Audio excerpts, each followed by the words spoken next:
my name is Eric Oakley. We lived in Jordan. We were born here, myself and my twin. And there were 6 other siblings. About the age of about 11 years old, Dad decided to take the whole family down to Perth and give us a good go at what's going on around the world. The whole family, one of Dad's greatest sayings was, independence is the greatest thing on earth. Well, he proved the point, because that's exactly what we did. We all went different directions all over Australia, and we came to those places and did what we had to do. My eldest sister, she ended up being the boss of ATSIC when it was ATSIC, on a certain section of it, over in Canberra. My twin, he was an electrician, working for Western Power and all that for donkey years. And then we went to Perth, and it was hard, money-wise and all that stuff. So Mum sent me down to a little place, Leederville in Perth, there when it was just getting going. I did what I had to do, and I'd walk past this news agency. I walked in and asked him, do you need paper boys? And he said, yeah. I said, well, have you got another one for I got my brother? Yep, no worries. So we were bringing in an extra bit of money. I mean, we were getting about a pound a week. No matter what type of weather, we were there. Even on Saturdays, for goodness sakes. Round the football, walking in between all the people, because there was hardly any stand, it was standing. And it was, from that day on, we just kind of like knew where we wanted to be. And I mean, money was the money. I mean, if you didn't have it, you didn't get to eat whatever you wanted to have. So we went to education. We went to Thomas Street School and Leederville there. And then we went to Perth Modern Hotel. No, we went to the Perth Modern High School, and that was where Bob Hawke and a few other people that went places. And yeah, we just kind of just filtered into the system, and then education and me didn't, I did good at the education up to a point, and then the next thing I didn't complete my 3rd year in high school. I just, one of those things in life. And I had a job for the bloke who was selling papers at their company, yeah. I was busting myself out for $13.50 a week, $13.50 a week. Boy. And next thing, Dad, one day he went north, and he decided to teach us, he told us, myself and my twin, we caught the bus up to Port Edlin. What a trip that was. Broke down, busted axle, we sat there, and anyway, we got there, and we stayed at a friend of his, and next thing we got jobs with working on the Mount Newman railway line, but it was there. So that kind of like opened the window for me, and my brother, he decided to stay a little bit longer in Port Edlin. He got the bullet, the sack. And next to a friend of ours was driving through, and they said, he was working on another area in survey. And he said, do you want to take my job over? What are you doing? When she told me, and I said, yeah, I'll give it a go. It's got more, do something common. When you wake up in the morning, you're doing something different every day. And about 8 months later, you're given the big word was called termination, and got me myself home. And next thing I was sitting in the backyard, and Dad said, "Why don't you put in for a job at that Ord River Dam, the top dam?" walked into the office there where the American company was, and there's all the bloody blokes I worked with previously on the Mount Yemen. So I was up there for nearly 3 years, and next thing, for some unknown reason, we put in for national service. Apparently our Aboriginals didn't have to do it, but it was kind of like a voluntary system. And bugger me did, our number come up. Well, I knocked off work, and everybody said, there's a letter over there in the kitchen there waiting for you. And it was a big letter, and it was the Australian Defence Force. And I go, wow. And next thing, my brother was working in Kalgoorlie, and I was working in Kununurra. So we met up. And then we just went along for the ride, more or less, and for some unknown reason they went from 2 years down to 18 months, reduced it. And then I got posted to Sydney, and I was there for a year, I suppose. The next thing, the elections in 2011, Gorf Whitlam, one of his big things selling politics was abolishing national service. Right. And so the soldier said, you can go over the hill, nothing will be done. And old silly me, I stayed there. And I ended up doing 20 years from then on. And it was like climbing Mount Everest when I got to 12 years I'd done, and I said, I want out. They said, oh, sorry, you've just signed on. Up in Townsville there, so I stayed. I said, well, you're not going to defeat me, kick me out. Kind of like I went from the survey side of it, and ended up being a driver in the army. And we went all over the place, and I got to see Australia at the hands of the tax man. So I seen a lot of us. I've seen my own backyard. Now I went and done some things that some people would be seeing. Oh, and anyway, over the period of time, I just went from a domestic unit, from a field force unit, sorry, in the Oz front line. And then I went domestic, which is just local around the town in Sydney. And it was like, it was a big difference. I think I'd rather have stayed in the field force. I mean, in the domestic side, you were just a dog's body, taxi driver here, there, everywhere. And that's where I got my first charge. I was late for a pickup. I was fined $40. By gee, that was a lot of money in those days.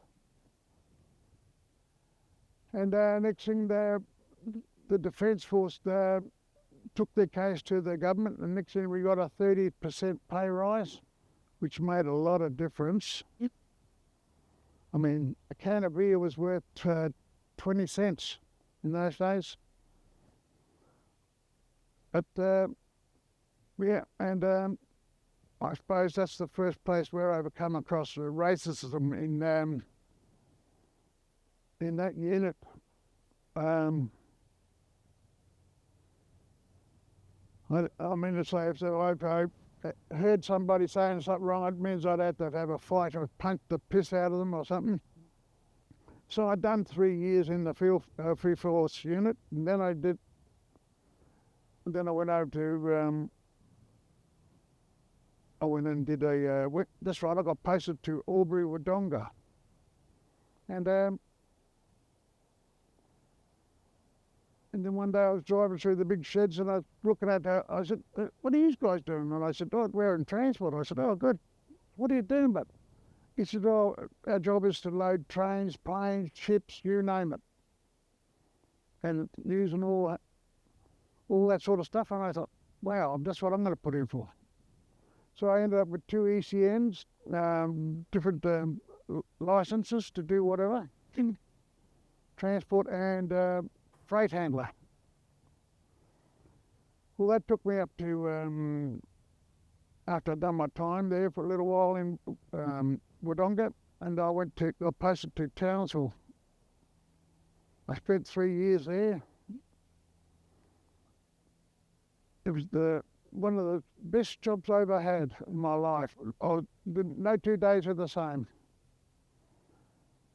And second time, about second year, I went and worked 2 Christmases so that I accumulated all this travel time and holiday time. So I had, when I went for a holiday over to Darwin, driving over there, and I went to catch my twin out. Well, I went down the wrong street. I got directions from the police. Apparently I went past the wrong street and went back there next to my sister spotted me, and he come out there in shock. We hadn't seen one for years. So I just felt really good in Darwin. And then I went back to Townsville where I was, and Dixon went back to my room there one afternoon after doing some work, and they said, "There's a bloke working down at the pub out there." I went into the Townsville, into the Army Boozer, and there's my brother down the other end there. Well, a few beers later. And it just happened to be that the people that I knew up there, they put up with him in accommodation and that. It was fantastic. And then he found himself a job within a day because of all his expertise on electricity and all that stuff, being a linesman. So off he went down to Bowen from Townsville. And he knew I was getting posted. He said, "If you see anybody waving at you, you see a gang on the side of the road." Well, back of me there, just north of Bowen, I just see a big bunch of guys, and I've been beep, beep, beep, and next to his arms like this. I said, "Oh, get out." In the middle of nowhere. So I just pulled over and we had a few more beers, and I said, "What are you doing?" "I want to come with you, but I want you to take me back to Townsville." Well, that didn't go across very well, but I did it. I took him back there, got his pay, sorted it all out, and away we went. And then I got into Sydney, and I got posted to the most. I got posted to Liverpool Transport. They were doing freight handling stuff. And then I got posted over to the most horriblest unit in Australia. Racism and it was just horrible. The place where we were living, every morning or on the weekend, during the week I should say, once the RSM got us all on parade, there were about maybe 150 of us.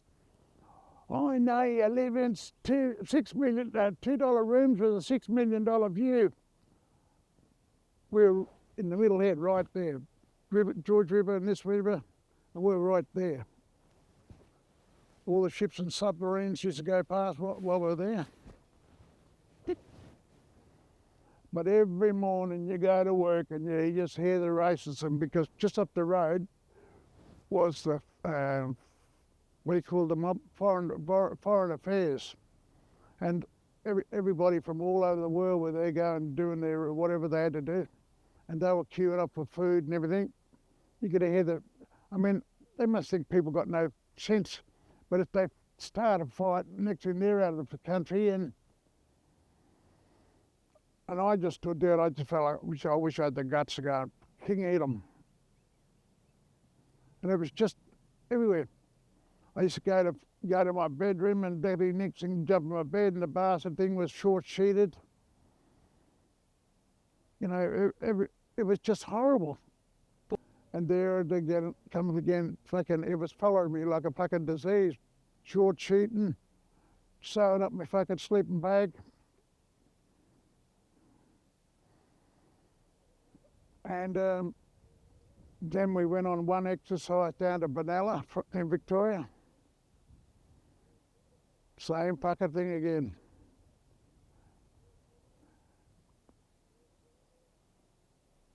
And then there was the most prevalent charge that was laid against me. It was loss of a rifle, my weapon. I never lost it. They lost it. Anyway, Sergeant told us to hand your weapons put it in this Connex on the top of a truck. And that was at 5 o'clock in the afternoon, so he said, right, you can go in there and have a few beers. We come back. So the next morning, my driver said, oh, where's your weapon? I said, it should be in that Connex. Apparently what they did was they threw all, supposedly for my ear, they put the weapons there. And the vehicle, all the lights on the where we were camping were all switched off. And they drove a four-wheel Land Rover in there, and all its lights were the ones where we were supposed to see, whatever you were looking for. And I'd never seen any weapons, and I never seen anybody carrying weapons when I woke up. I got back to Yass, got into Yass, they're calling for fuel. And next thing someone said, and as I got out of the vehicle, Eric, and I looked around, it was one of my friends, he was a warrant officer. And they said, everywhere we go, everybody knows you. I said, so we had a bit of a gas bag, and next thing I went and used the phone. I had to ring up the unit, and they said, oh, when you come back, you'll be on a charge for losing your weapon. And I said, okay. So the next morning, when we got back to the unit, I was delegated a officer who had to represent me as my lawyer. And I was just doing my normal thing. He said, you know, for a person who's getting charged with the most prevalent charge, you don't seem to be too fazed about it. I'm not. How am I supposed to be? So, you know, got charged. I read that I'm getting charged for losing my weapon. And I never even told that officer anything. I kind of like played my own lawyer. One good thing I learned from my a warrant officer said, paper trail. And I learned it all, and I memorised some of the things I had to do. Anyway, the major said, righto, let's hear your evidence. After 3 arseholes went in there, threw everything out at me. And I just told him exactly what I said. 1,700 hours, we were told to throw the weapons in the vehicle. We went to town, come up, and next morning we were travelling back here. I assumed that they were in. And I said there was no F1A and all that. He said, stop. Go back. I said, there was this and that, and there was no F1A. F1A was a location of all weapons and bolts. And there was nothing. There was some, I find you not guilty.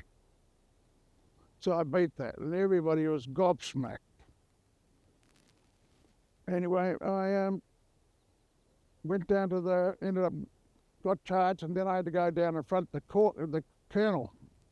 And he gave me, because I'd only just been in that unit for about 3 or 4 months. And he said, right, you got to sign the paperwork in front of the colonel to say that you'll pick your game up.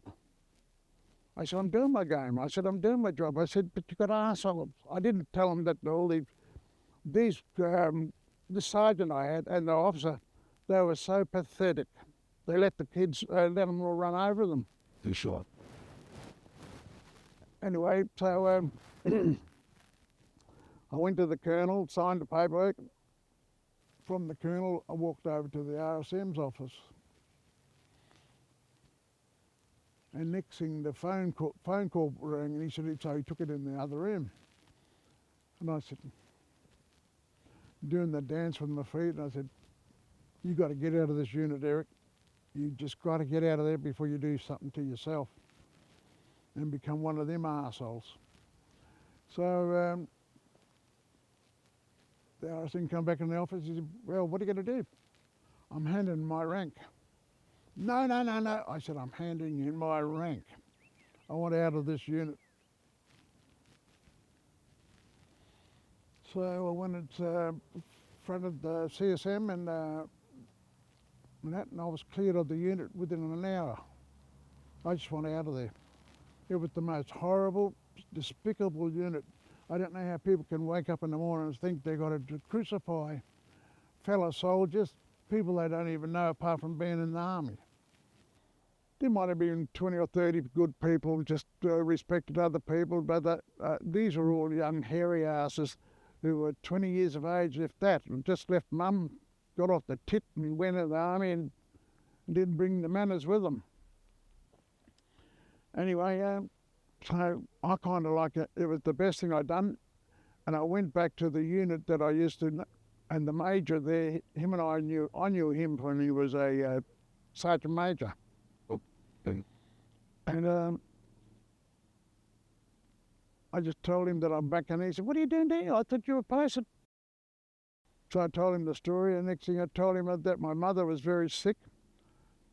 Within 24 hours, he had me posted over to Perth.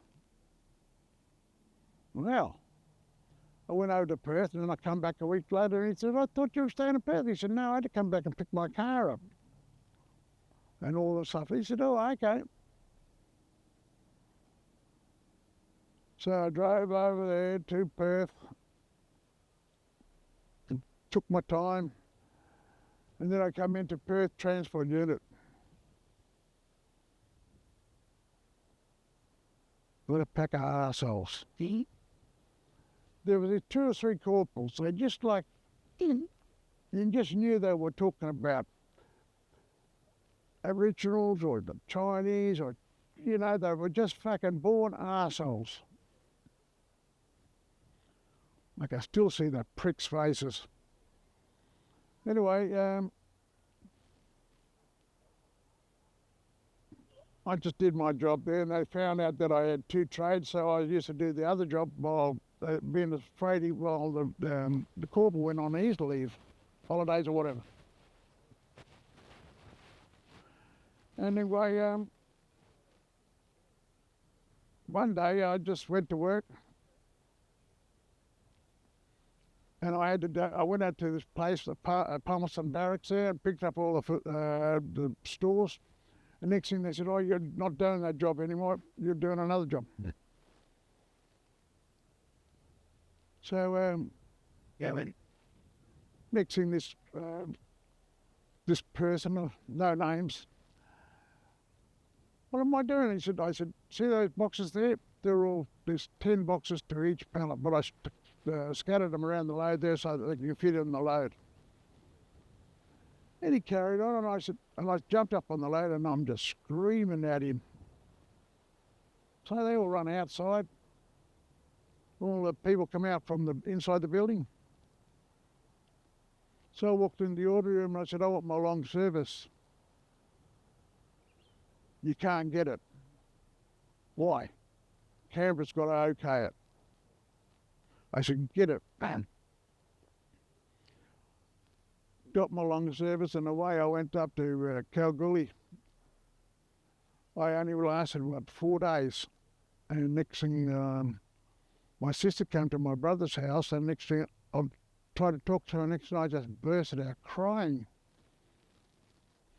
So she took me to the hospital, and then the nurse put me in the little cubicle to wait there for the doctor. And it took forever, the doctor to get there. And I got the greatest respect for the people in health, or doctors, nurses, orderlies, you name it. Anyway, the doctor just pulled the curtain up. About fucking time. "What's wrong?" I started crying. I never stopped crying for about a week. That's the saddest thing that made me cry. That's right. And I think of all the hatred that I had to go through to get here to there. Man. Now that was, I'd just done 15 years on the east side. Then I come back and hopefully spent the last 5 years in Perth. Yeah. Anyway, while I'm in hospital, I was there for 41 days, and not one person from that unit, not even the lieutenant or the CSM or the sergeant, nobody.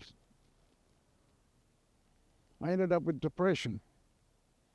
Now, from what I understand, everybody, it was a woman's disease.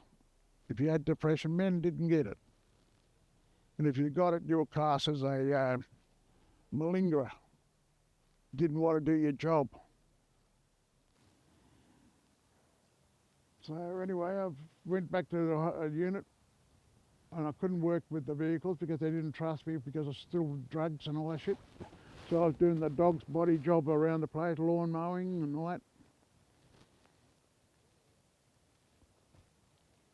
And it was kind of like anything that was going on around the place, my name was connected to it somehow or other. Anyway, cut a long story short, my time for discharge was coming up. I didn't even go to my own send-off. That's how pissed off I was.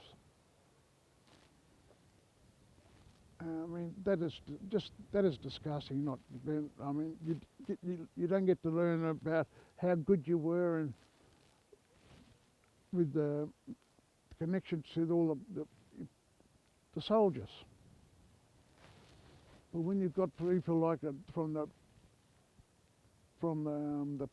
platoon commander and all that, and the sergeants and all them talking about something, and I just didn't want to be a part of it. So, like I said, I went there and I didn't go to my send-off. And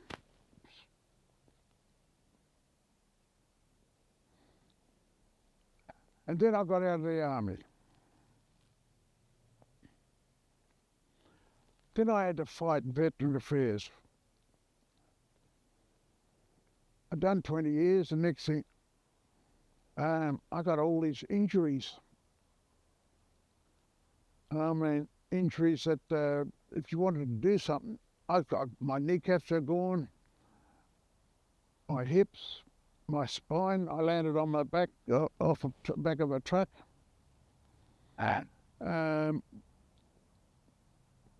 Battery acid in both eyes.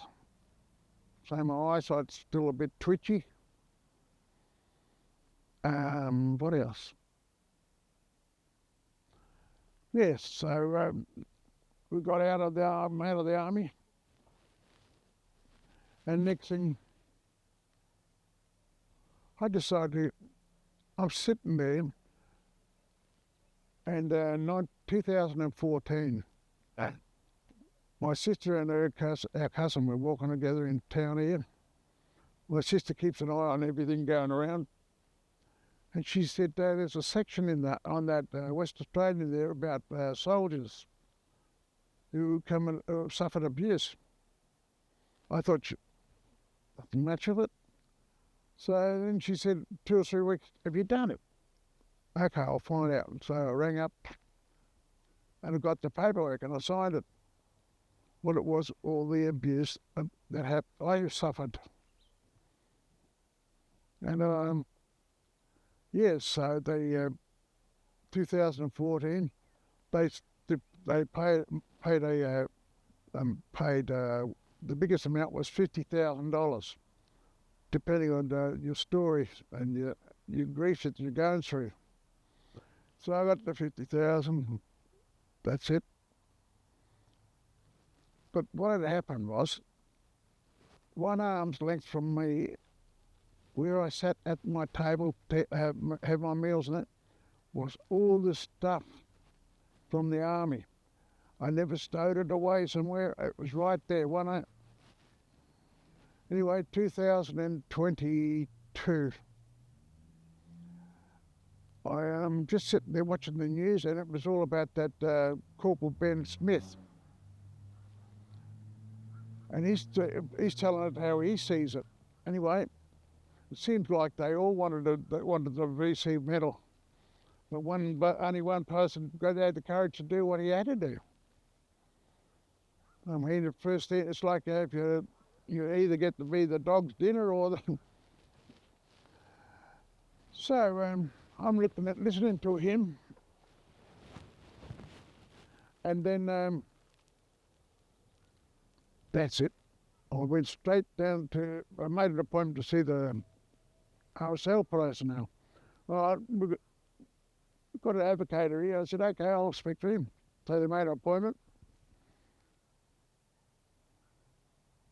He said, have I got a case? He said, you have got a case. So my paperwork went out, went into the opposition, the Labor candidate, went into his office, and she said, what can I do with you? I said, I want the abuse in the military. Take a seat. Anyway, I must have been talking about half an hour or a bit more. Next thing my brother came in, and next thing it was kind of like, I finished just about. So I said, how are we going there? She said, oh, it's already in Canberra. I looked at her and I said, Birmingham. Yep. So I said, thank you, and away I went. Time went by, and I thought that was it.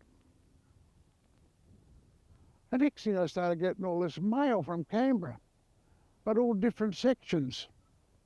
And then one particular exercise, one area that I found it was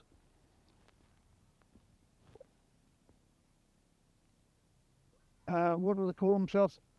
Management in the military. And they did the 3 services. They checked all the paperwork. So I said, oh, okay. So this one, about a week or two later, I find out, who are you? Where are you? She said, oh, we're doing all the stuff on you. And all other staff, people who've suffered the same thing. I said, what are we talking about? And he said, oh, for one, all the abuse that you've suffered, we can't do a thing about that because you'd already got that $50,000. Now that was between, that had been 8? Yeah, about 12 years later. I'm getting this letter, a fax I should say, and I looked at the top end and it just says, discharged medically. I find that I should have been discharged medically unfit. I was gobsmacked. So that turns out to be, oh, okay, we're talking about this, we're talking about that. Eric, you should have been discharged medically. You were, but somebody didn't do their homework. So all those years I've been roaming around, nobody had touched me with a barge pole. So when I got out of the army, anyway, we get to this point of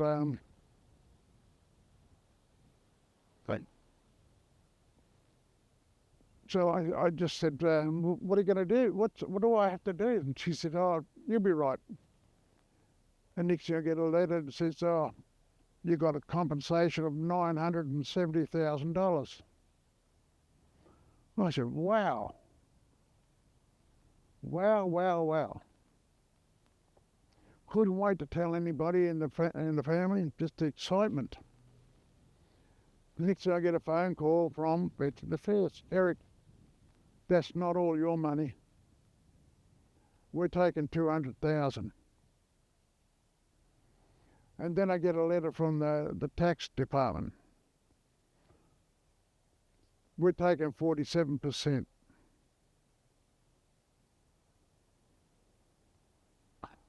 And out of the 970,000, I didn't even get a third of it. I got 310,000. So I seen a couple of them mates in the pub, the accountants and all that. Never seen anything like it, Eric. So just recently I rang up Jackie, what's her name? Lambie. Rang her up and I didn't speak to her, I spoke to her offside and I told her what I did. She said, okay, leave it with me. And she ran it around it inside the Parliament itself. Apparently what happened is gospel. So went down that road and I said, okay, move on. And that was it. And I got the 310,000. So yeah, got myself into shares and all that stuff. And I like gambling, so I just tried that. Tried double. Be like Daddy said, the only way to double your money is to fold it. So, Right. but prior to that, after getting out of the army, I had all these little 3-month jobs from the government here, there, and everywhere. Just learn a bit of this and that. The worst one was the West Australian Art Gallery. I wasn't allowed to sit down, but my kneecaps were driving me nuts. So if I sat down, the fucking horrible woman said, "Eric, you're sitting down." So I got my pay one day and I said, fuck you, and stick it. Good. So then I went up to my brother's place, went up there and I can cook a buddy, and I walked into the kitchen that they had at Ningamaya, which is an Aboriginal settlement. Oh, I could cook a better meal than that. And this bloke who managed it, he said, "You ready to come into the kitchen?" And the next thing, bang, I was there.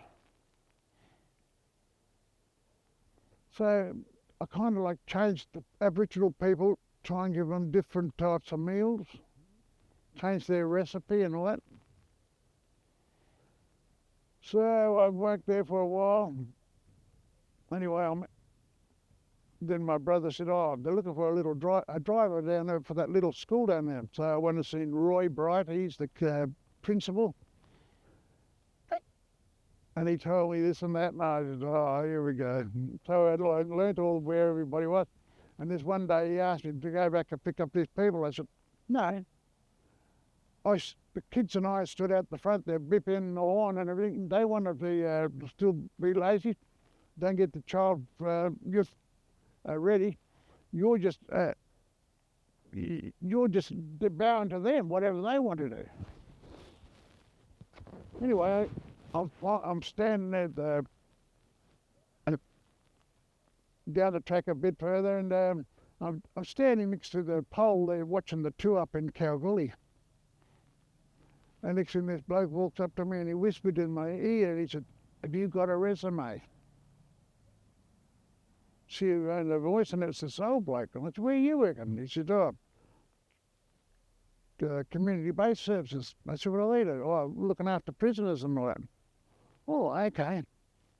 My job was to go and pick up the little juveniles, what do they call them? Anyway, my job was to pick them up and take them to the community work. About a year later, bloke asked me to go and do the same thing, go and see if there's a young girl up there up in the courthouse, and I walked up there, it was just jam-packed. I yelled her name out, and she came on and she said, I said, "What's the story?" And she told me a story, and I said, "Are you prepared to pay the money back and all that?" And she said, "Yeah," and I've got a job. I said, "Oh, good." So I walked in there, bold as brass. I wasn't a juvenile justice officer, but I was told to do something. I just stepped out of the side, out of the cage, and next thing I walked in, the magistrate said, "Well done, Mr. Oakley. All sorted out." And we went back to, when I went back to the office, they said, "Well, we've got a new juvenile justice officer. You're no longer the community-based officer." He said, "Right, over a change of gear now," and he just put me on the payroll. I went from there up there. Yeah, it was a interesting way of, I did that type of job. Anyway, my job was advertised because it was for a juvenile justice officer, and I knew I wasn't going to get it but I went for it anyway. And yeah, I just didn't bother about it anymore. Next thing, I'm walking around downtown and I'm up to this young girl. She used to work behind the counter, or she still worked at the counter behind the community-based service. She's lyric, "You are the perfect person for this job." What is it? The Aboriginal Liaison Officer for Kalgoorlie. Oh, interesting. So I went down there and I just went into this employment agency and I just told them what I do. And the next thing, while I'm doing this, I'm just kind of talking about this and that and all about the council. And anyway, I went for the interview and they said, "There's 4 of you have gone for the job, but we're not interested in the other 3. You're the one we want." Okay. So next thing they said, I said, "You can't employ me. I got my brother I care for. He's got to go for his holidays." I got the job as a Aboriginal liaison officer, and I was there for 3 years. But in that time, I've got attacked twice by individuals, assholes. But I turned the job. Everybody I knew who had that job, they lasted 12 months. And what they used to do is drive the vehicle out to the two up there and take the stickers off the council vehicle stickers, take it off. It was just, anyway, I just did my job. And I kind of like flipped it on its head. And then the next morning, or that day, I went in, did the interview, and then my boss and I went driving around to to the splinter groups of Aboriginals that were all around the Kalgoorlie Boulder area. They hated one another, didn't want to talk to one another, didn't invite one another to the meals.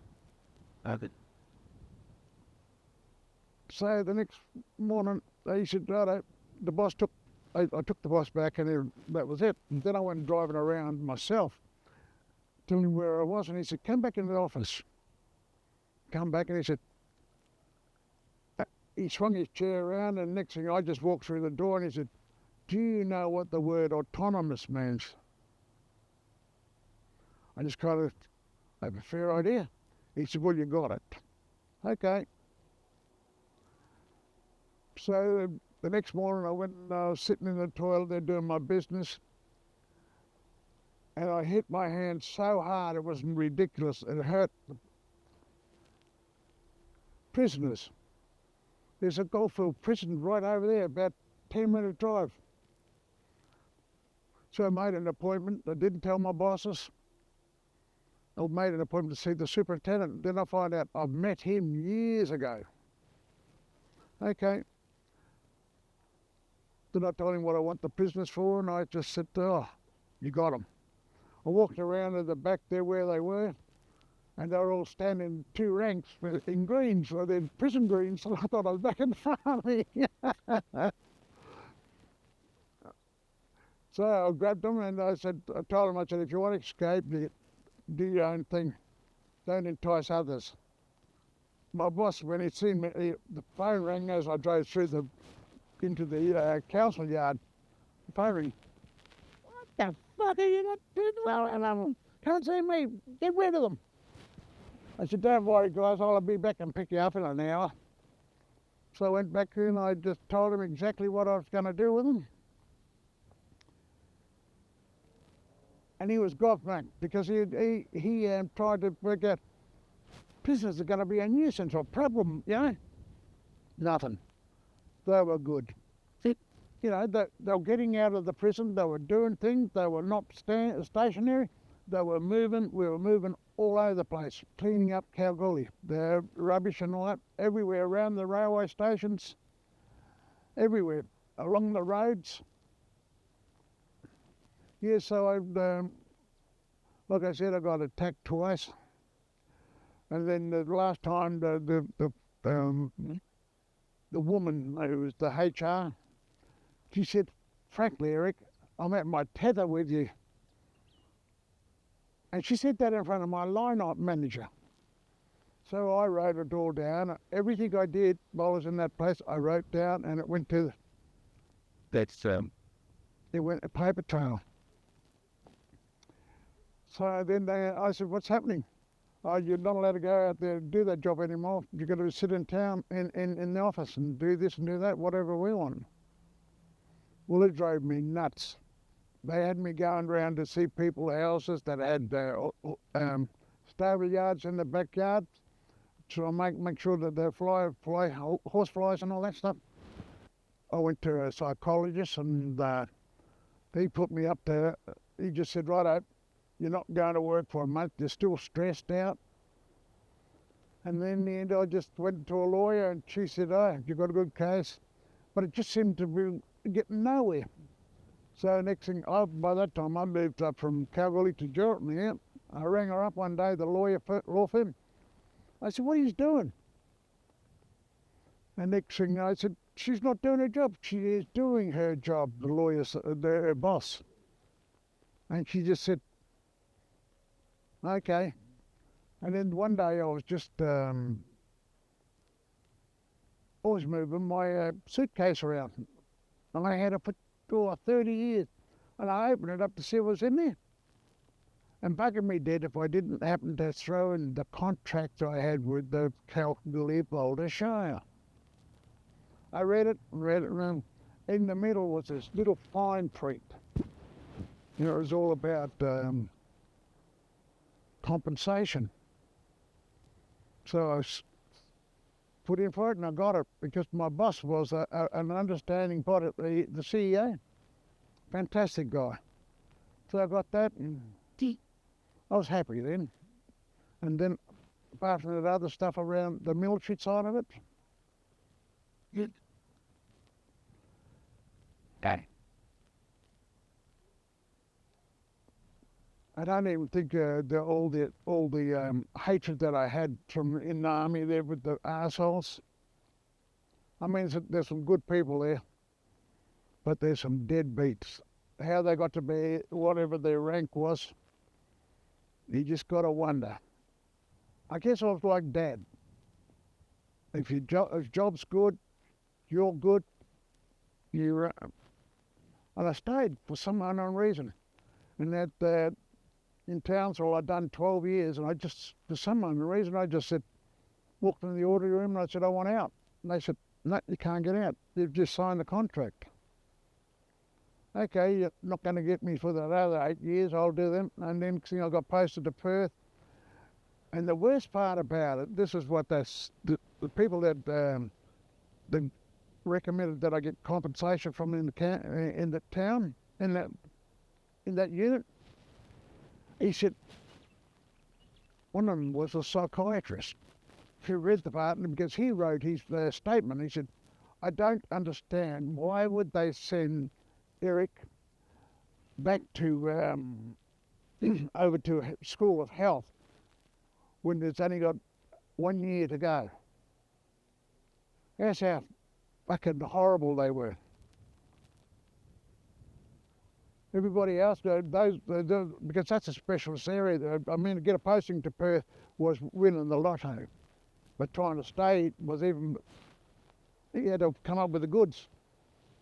And next thing I ended up looking after my father. He had an accident, and I looked after my brother. He was born handicapped, and I've looked after him nearly 30-something years. And we got the best of worlds, because my pension and his pension and my another thing they made themselves feel real good about it was they upgraded my pension, military pension, to 100%, which made my income very, very compatible. I mean, a married man would say thank you, or a woman. So my brother and I, we lived quite comfortable, no worries about money or whatever. But I go to sleep some nights and I can't stop thinking about those arseholes, what they did to my pillows, to my bed sheets, my sleeping bag. And like you said, you asked me, why did I do 20? I said, well, that pension, it was there. It was like the corner, that's the gold, that's where I want to be. And I went to work. Some days it was fantastic, and some days you just wish you never got out of bed because you felt like punching some prick in the face. I only had 1 or 2 fights there, but one was over a game of cards. But the next morning we were working. Hello, Blue. Hello, Eric. One of the questions I was asked was, what would I do for...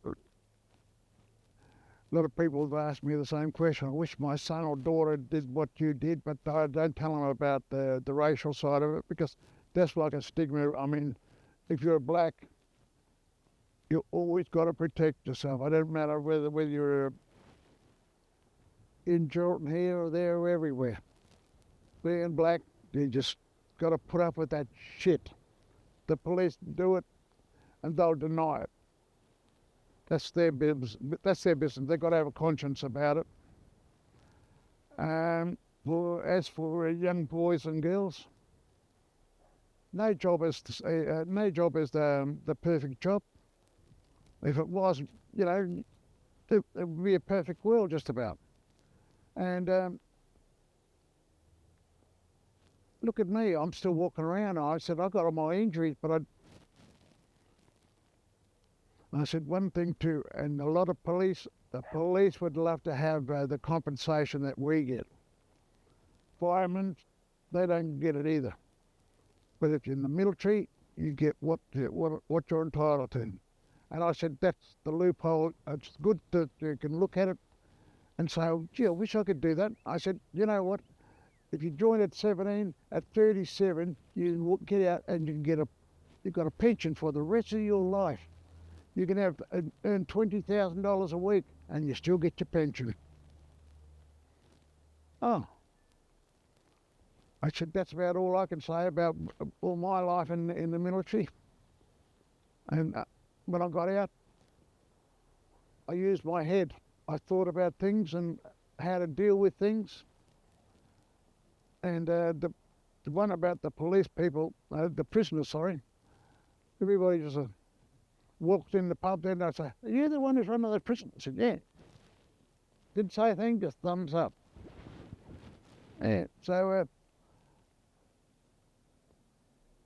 yes, it's a long time. I mean, I think at the money side of it, on the compensation, I'm still angry about that. But they most probably thought, well, if we put him on a full pension, 100% pension, that would wipe the slate clean. Actually, it didn't do a bad job from now. But I only wish, yeah. And that's about it, guys. I've come back to Jordan. I've not worked since I've been here. And my brother, I don't drink anymore. And my brother loves it. He can have a few more beers than he should.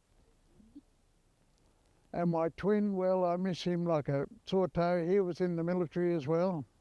He went to infantry and I went to transport. And he went to Townsville, same place where Graham Taylor was, because they both come down on the train.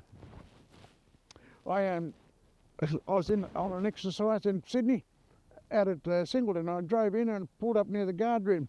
You wouldn't credit it. I pulled up in the guardroom and they said, there's a phone call for you. And it's my bloody brother. I said, where are you? Then he told me, and he said, I got dressed so quick. Got down there, had half a dozen beers with him before he boarded the train, I should say, him and Graham. And that's where I met him, but I couldn't pinpoint his name until I met him a couple of times. Then he said, don't you remember me? And then now we're the best of buddies, he catches up on all this type of events. Hey. Yeah. But no, he does. He's good. He's a good man. Good family man. I was listening to his story. It was, I wasn't aware of it. What he'd done. 6 years in the military. But Yeah, well, that's it, guys.